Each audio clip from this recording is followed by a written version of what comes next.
నాకైతే ఆ టైటిల్ చాలా బాగుంది. అచ్చమైన తెలుగు టైటిల్. ఆ టీజర్ అయితే హిలేరియస్‌గా అనిపించింది. నాకెందుకో జాతి రత్నాలు వైబ్ మొత్తం కనిపించింది. ఆ ము అది ఉంటుందండి definitely. Because Jathi Ratnalu definitely I take a second to quote. ఎందుకు అంటే Jathi Ratnalu is achieving cult status. అవును.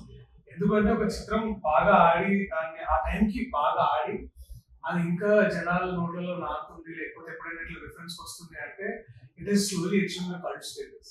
అండ్ దాన్ని బీట్ చేయడానికి మేము అంటే దాన్ని నేను కానీ నిన్న అనుదీప్తో మాట్లాడుతున్నప్పుడు కూడా మీకు never make Jathi Ratnalu two no matter what.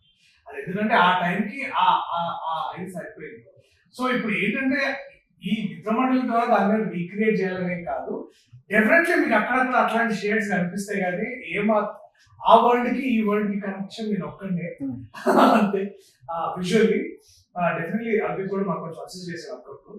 But అసలు మీరు జాతిరత్నాలు ఒకటైతే ఇది చూసిన తర్వాత మిత్రమండలి కూడా ఇది ఒక సెపరేట్ వర్టికల్ లాగానే ట్రీట్ చేస్తారని నాకైతే చాలా గట్టి నమ్మకం ఉంది. And you all believe the same thing. And ఒకవేళ జాతిరత్నాలే మళ్ళీ అని వస్తే ఫస్ట్ నేను అవునా? చేయను. ఎందుకంటే అట్లాంటి క్లాసిక్స్ ని you can inspire and right everything new, but దాన్ని అట్లాగే రిప్లికేట్ చేసి అనేది ఇట్స్ క్లోజ్ టు ఇంపాసిబుల్. చేయొచ్చేమో కానీ నేను చేయను. జాతిరత్నాల గురించి ఎలా మాట్లాడుకుంటున్నాము, మిత్రమండలి గురించి కూడా అలా అలా మాట్లాడుకుంటారు మాట్లాడుకోవాలి. అనేది that is what my This is buddy comedy and beyond. అవును. yeah.